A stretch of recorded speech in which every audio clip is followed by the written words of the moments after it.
14, 18 বা 24-এর মতো যদি কেউ করতে চান তাহলে দেশবাসী অবশ্যই জনগণকে সাথে নিয়ে আমরা সেটা প্রতিরোধ করবো ইনশাআল্লাহ। কালীন সরকার আছেন, এটা তো জনগণের প্রত্যাশা, এই গণ আকাঙ্ক্ষার সরকার, বিরাট একটা গণ অভ্যুত্থানের মাধ্যমে তারা ক্ষমতায় এসেছে। তাদের দায়িত্বটা আসলে যে কোনো সরকারের চেয়ে কম নয়, বরং কোনো কোনো ক্ষেত্রে অনেক অনেক বেশি। যেহেতু গত 16 বছরে আমাদের সবগুলো প্রতিষ্ঠানকে ধ্বংস করা হয়েছে, বিশেষ করে নির্বাচন ব্যবস্থাকে, গণতান্ত্রিক প্রক্রিয়াকে, এই বিষয়টাকে সামনে রেখেই আমরা আগামী নির্বাচনে অংশগ্রহণ করতে যাচ্ছি, যাতে একটি সুষ্ঠু, সুন্দর, গ্রহণযোগ্য নির্বাচন আমরা পাই। আমরা এই সমস্ত বিষয়ে অন্তর্বর্তীকালীন সরকারকে পরামর্শ দিয়েছি, নির্বাচন কমিশনকে আমরা পরামর্শ দিয়েছি, তাদের সাথে আমাদের একাধিক বৈঠক হয়েছে।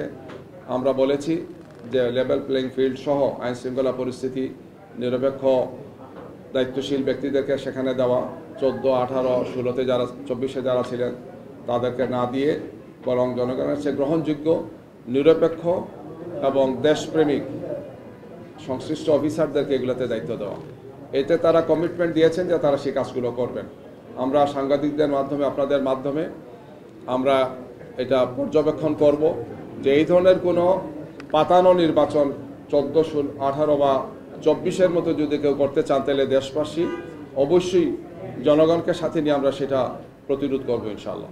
আমাদের ধারণা ইনশাআল্লাহ যে আগামী 26 সালের ফেব্রুয়ারিতে যে নির্বাচন, সেই নির্বাচন করার ক্ষেত্রে আমরা সবাই দায়িত্ব পালন করব। যেহেতু গত 17 তারিখ যে রায়টা হয়েছে, ফেসিবাদের সাথে যারা ছিলেন তাদের মূল শিখণ্ডীর রায় আপনারা দেখেছেন, সেখানে সর্বোচ্চ আদালত, আমাদের ট্রাইব্যুনাল তাদেরকে সর্বোচ্চ শাস্তি দিয়েছেন। এতে প্রমাণিত হয়েছে যে ক্ষমতায় থেকে, ক্ষমতার অপব্যবহার করে, দেশ এবং জাতির সম্পদকে কুক্ষিগত করে ক্ষমতায় থাকা যায়, কিন্তু দিন শেষে তাকে আইনের মুখোমুখি হতে হয়। এই জন্য কেয়ারটেকার এখন যারা আছেন, অন্তর্বর্তীকালীন সরকার এবং এর সাথে নির্বাচন কমিশনে যারা আছেন, তাদেরকেও ইতিহাস থেকে শিক্ষা নিয়ে তাদের দায়িত্ব পালনের জন্য আমরা তাদেরকে আহ্বান